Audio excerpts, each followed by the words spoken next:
Hey everybody, hi, my name's Tamra and I'm the owner of Designs by Jude and the Fletcher Pattern Company. I wanted to invite you to come on along today to sew the Basics t-shirt pattern from our Basics clothing pattern that we have available for several different fashion dolls. I hope that you can get some good tips and tricks out of it that you might use in your future sewing projects. Thanks for stopping by. Okay, let's go ahead and get started. So for today, I thought it might be fun to see how to make a really quick and cute t-shirt for your doll. I'm using the Basics pattern for Elowen. That pattern includes a hat, a pair of crop pants, a pair of long pants, and then a t-shirt with 3 different sleeve lengths. Today I'm just making the short sleeve version of that pattern. So all I need then is just the 3 pieces, front, back, and sleeve. That's a copy of the pattern, and here's the pattern pieces already cut out. These were some really interesting little decals that I found at, I believe it was Walmart. They're just little iron-on embroidered flowers, but they make a nice addition to the t-shirt. It makes it a little bit fancy.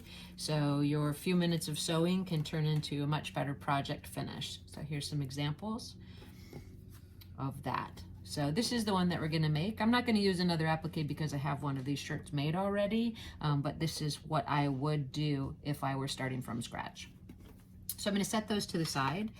Using our pieces right here, I'm going to start by sewing the t-shirt back to the t-shirt front with right sides together. My stitch length is between 2 and 3, and this is a cotton knit. I'm going to just use a very tiny zigzag stitch just to add some additional stretch to the flexibility of the garment. This is just one way to construct a doll t-shirt. Obviously, everybody has different finishing methods. This is something that I wanted to share with you is the way that I do it.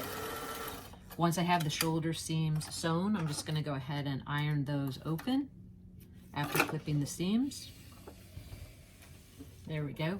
Now everybody has a different desire or method of how they like to finish their garment. So for some reason, when I sew a t-shirt, I want the finished edge to have a little bit of protection to fray, even though it doesn't fray. But I like to zigzag the raw edges of the sleeves. It just gives it a little bit of stability before I actually hem it. And in that case, I make a wider zigzag stitch.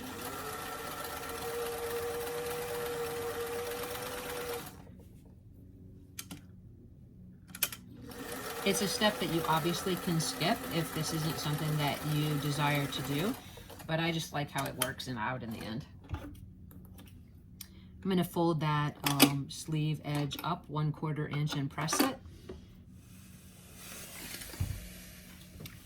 Then I'm going to change it to just a straight stitch. I don't like the zigzag on the outside of the t-shirt. I like it to have a straight stitch, so I actually increase the stitch length to about a 4. And just make a nice even straight stitch.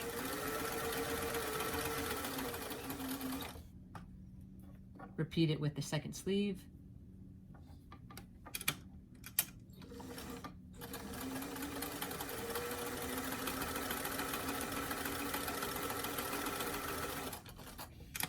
Now, if I was going to use that flower applique or something similar, I would put it on the t-shirt before I even sew the shoulder seams together. I don't want to waste the front of the shirt, and if for some reason the applique doesn't iron on properly, I have the option to go ahead and recut the front piece. I don't want to put all the effort into sewing it and then find out that I can't use it, or that for some reason that it didn't work out. So for the next step, we're just going to take the sleeve right sides together to the actual t-shirt at the armhole edge.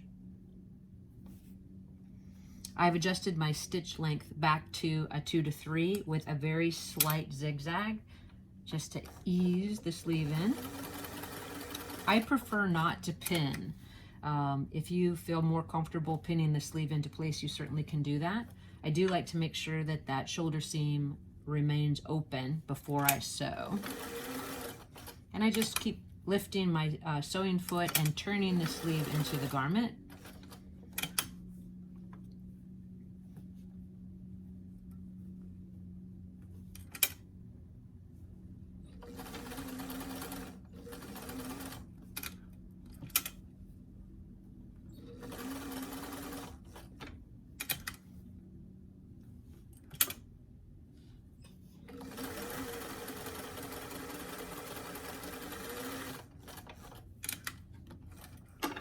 And I'm going to go ahead and repeat that on the other side.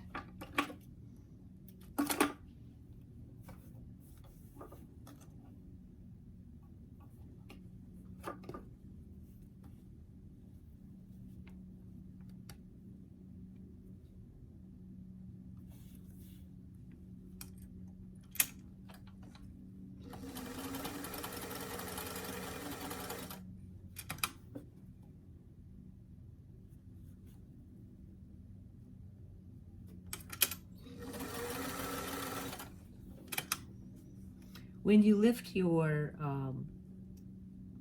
sewing foot, you want to make sure that the needle is in the fabric.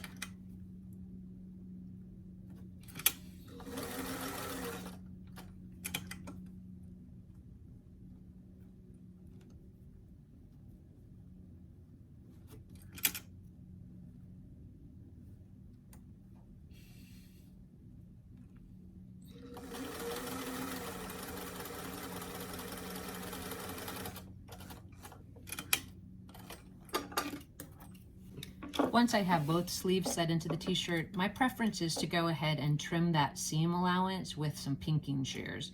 It reduces the bulk on the t-shirt. You could obviously just use regular scissors as well, but I like the effect. So just be careful not to clip into that seam, and be careful not to clip the t-shirt at the back side. I have done it before. It's disappointing.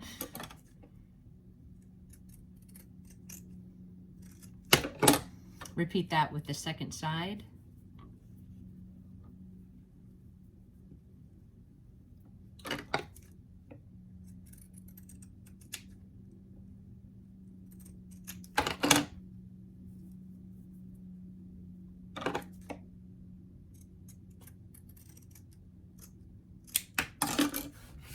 Great. Now you just want to check it before you continue to make sure that you don't have any puckers in the sleeve application. Looks pretty good. Nice. So the next thing I do after checking is I want to sew the front of the shirt to the back of the shirt at the side seam.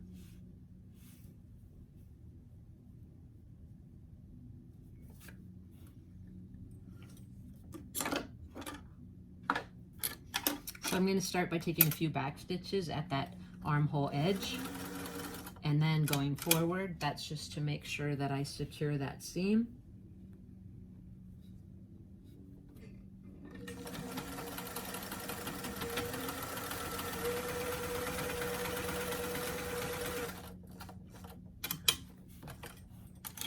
Clipping the seams, clipping the threads, repeat it on the other side.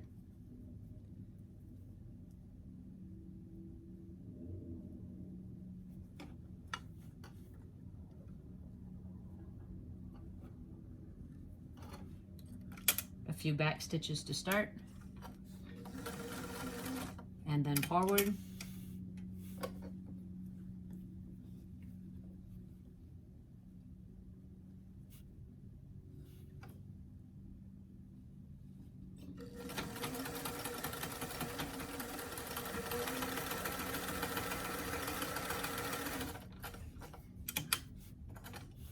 Now, when I have both side seams sewn, I like to clip in towards that seam on the edge. And then using my pinking shears, I do the same thing that I did on the sleeve, which is just trim that seam.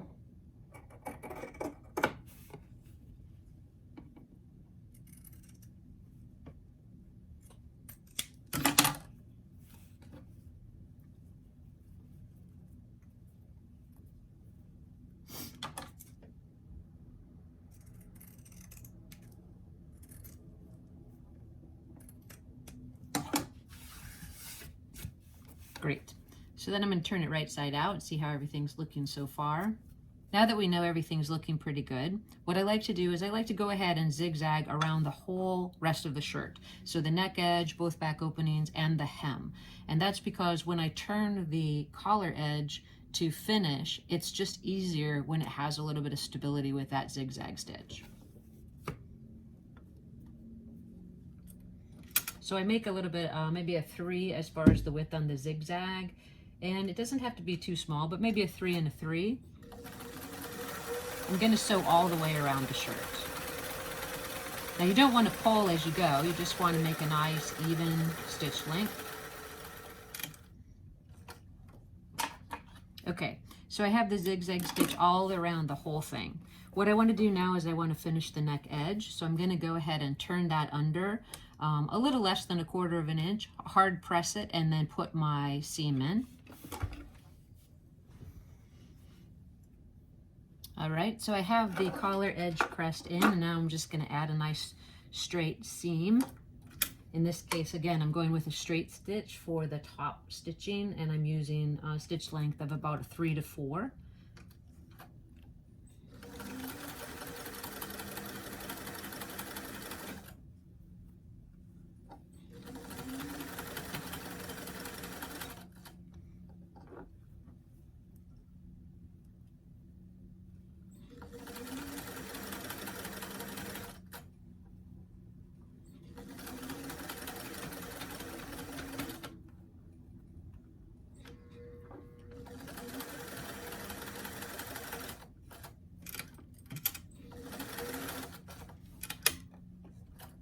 All right, so we have our collar edge finished, or almost finished.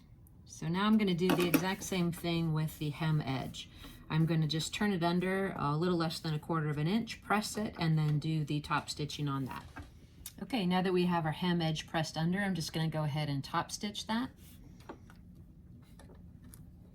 Again, I'm switching this stitch back to a straight stitch and between a 3 and a 4. Just trying to make sure that I get a nice even stitch along the hemline.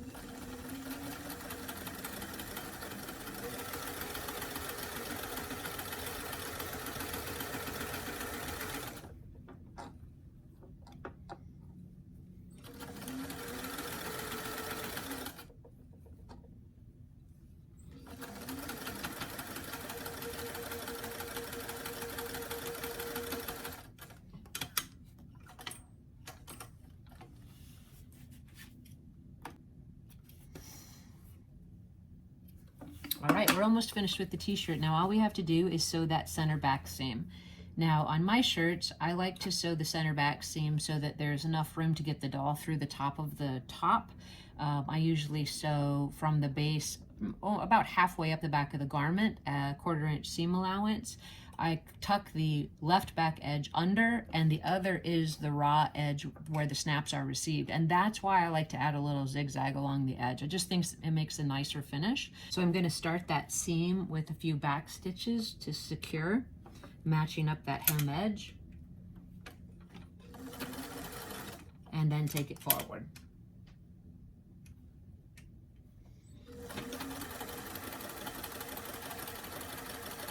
And I'm going to stop it right about halfway up the top, but it's also marked on the pattern. And I'm just going to take a few back stitches here as well, just to secure that seam.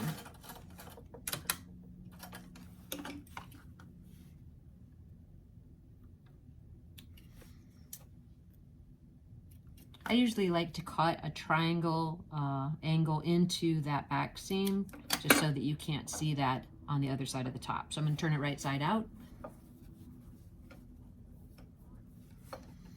And with it being finished, I'm going to fold this left back opening under a 1/4 inch and hard press it. I'm going to fit it to the doll, and then I'm going to apply the snaps. And usually 2 is all it takes to get it done. So let me do that. Okay, here we have our finished project, Elowyn in her Basics t-shirt.